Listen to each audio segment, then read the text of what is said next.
नमस्कार, आप देख रहे हैं 4 PM और मैं हूं आपके साथ निधि तिवारी। कल भारत के नए चीफ जस्टिस BR गवई ने CJI के तौर पर शपथ ली और क्योंकि राष्ट्रपति ही CJI को शपथ दिलवाती हैं, तो कल इस शपथ ग्रहण कार्यक्रम में राष्ट्रपति मौजूद थी और भी तमाम गणमान्य मौजूद थे। लेकिन कल ही नए CJI ने शपथ ली और आज ही बवाल मच गया है और सुप्रीम कोर्ट पर खुद राष्ट्रपति ने सवाल खड़े कर दिए हैं। तो क्या सवाल खड़े कर दिए हैं और क्या कुछ कहा है, कौन से सवालों के जवाब मांगे हैं, सब कुछ आगे आपको बताएंगे। पहले आपको बता देते हैं कि मामला क्या है। दरअसल सुप्रीम कोर्ट ने 8 अप्रैल को एक ऐतिहासिक फैसला दिया था। इसमें तमिलनाडु के राज्यपाल और राष्ट्रपति के लिए राज्य के विधेयकों पर फैसला लेने के लिए समय सीमा तय की गई थी और कहा गया था कि राष्ट्रपति और राज्यपाल दोनों को 3 महीने के अंदर इस पर फैसला देना पड़ेगा। राज्यपाल जो है वो विधेयकों को ज्यादा समय तक अपने पास नहीं रोक सकते। अब इसी को लेकर जो टिप्पणी सुप्रीम कोर्ट ने की थी, इसी फैसले को लेकर खूब हंगामा मचा था। बीजेपी के तमाम नेताओं ने सुप्रीम कोर्ट के इस फैसले की खूब आलोचना की थी।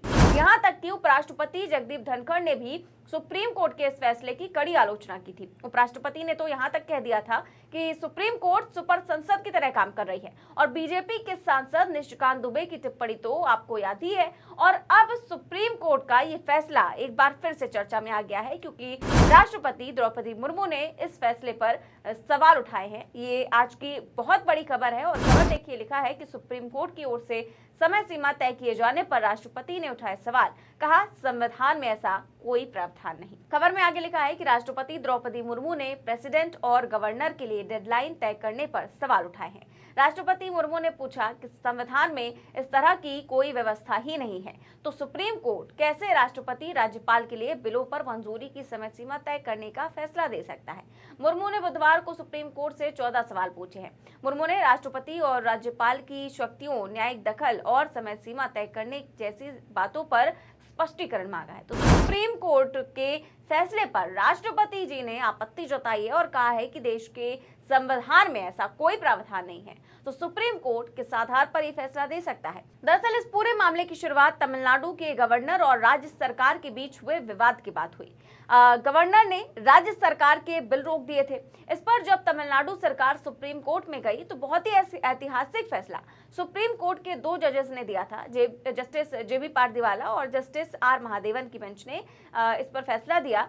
ये तमिलनाडु की सरकार ये जो मामला था वो लेकर सुप्रीम कोर्ट में गई थी और तमिलनाडु की सरकार का ये कहना था कि जो राज्यपाल हैं, जो कि केंद्र सरकार द्वारा अपॉइंट किए जाते हैं, वो राज्यपाल विधानसभाओं द्वारा पारित किए गए विधेयकों को आगे ही नहीं बढ़ा रहे, उनको मंजूरी ही नहीं दे रहे। तब सुप्रीम कोर्ट ने न केवल इस पूरे मसले पर एक्शन लेते हुए वो सारे विधेयक पारित करवा दिए थे, मतलब देश के इतिहास में शायद ऐसा पहली बार हुआ था कि बिना राज्यपाल की मंजूरी के सारे विधेयक पारित हो गए, बल्कि ये भी सुप्रीम कोर्ट ने कह दिया था कि राज्यपाल के पास कोई वीटो नहीं है कि वो किसी भी हाल में विधानसभा द्वारा पारित किए गए विधेयक रोक सके। और सुप्रीम कोर्ट ने ये तक कहा था कि अगर कोई राज्यपाल राष्ट्रपति के पास भी विधेयक भेजते हैं तो राष्ट्रपति भी 3 महीने के अंदर उस मामले में फैसला दे। तो इसी फैसले को लेकर के उसके बाद से लगातार ये पूरा मामला शुरू हुआ, गर्माता चला गया और कहा गया कि सुप्रीम कोर्ट राष्ट्रपति को आदेश कैसे दे सकता है। तो इसी पूरे मामले को लेकर लगातार सरगर्मियां तेज थी, बयानबाजियां तेज थी। लेकिन अब जो जानकारी निकलकर सामने आई है वो बहुत ही महत्वपूर्ण है क्योंकि राष्ट्रपति ने कुछ सवाल करते हुए सुप्रीम कोर्ट से सुझाव मांगे हैं। क्या सवाल किए हैं आप खुद देखिए। पहला सवाल है कि बिल आने के बाद राज्यपाल के पास कौन कौन से संवैधानिक विकल्प होते हैं। क्या राज्यपाल को फैसला लेते वक्त मंत्रिपरिषद की सलाह मानना अनिवार्य है।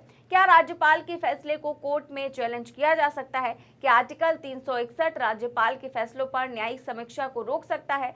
राज्यपाल के लिए संविधान में अगर समय सीमा तय नहीं है तो क्या कोर्ट ये तय कर सकती है। क्या राष्ट्रपति के फैसले को कोर्ट में चैलेंज किया जा सकता है। क्या अदालत राष्ट्रपति के फैसलों पर समय सीमा तय कर सकती है। क्या सुप्रीम कोर्ट की राय लेना राष्ट्रपति के लिए अनिवार्य है। राष्ट्रपति ने अनुच्छेद 142 से जुड़ा भी सवाल किया। उन्होंने पूछा कि क्या अनुच्छेद 142 के तहत राष्ट्रपति या राज्यपाल के संवैधानिक कार्यों और आदेशों को बदला जा सकता है। ये सवाल पूछे गए हैं सुप्रीम कोर्ट से और ये सवाल पूछे हैं राष्ट्रपति ने। और ऐसे में जो अब सवाल खड़े हो रहे हैं कि ये जो सुझाव मांगे गए हैं, क्या इसके पीछे मोदी सरकार हो सकती है, क्योंकि सरकार के ही लोगों द्वारा शुरू से इस फैसले पर आपत्ति जताई जा रही है, टिप्पणियां की जा रही हैं। और सवाल अब ये भी है कि इन सवालों के साथ क्या जो विधायिका और न्यायपालिका के बीच का टकराव है, ये टकराव क्या अब और बढ़ सकता है? क्योंकि याद होगा आपको, उपराष्ट्रपति जगदीप धनखड़ 17 अप्रैल को राज्यसभा इंटर्न के एक ग्रुप को संबोधित कर रहे थे। इस दौरान उन्होंने सुप्रीम कोर्ट के फैसले पर आपत्ति जताई थी।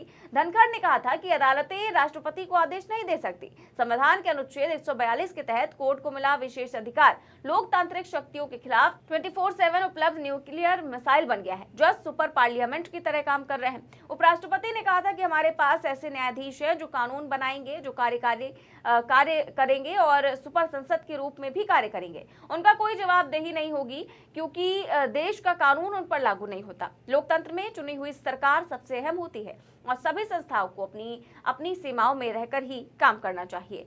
कोई भी संस्था संविधान से ऊपर नहीं है। उपराष्ट्रपति जगदीप धनखड़ ने साफ तौर पर सुप्रीम कोर्ट से कह दिया था कि भाई ऐसा नहीं हो सकता है कि आप राष्ट्रपति को आदेश नहीं दे सकते हैं, आप सुपर संसद की तरह काम नहीं कर सकते। इस तरह की कई सारी टिप्पणियां उन्होंने की थी और न्यूक्लियर मिसाइल तक कह दिया था इस कानून को।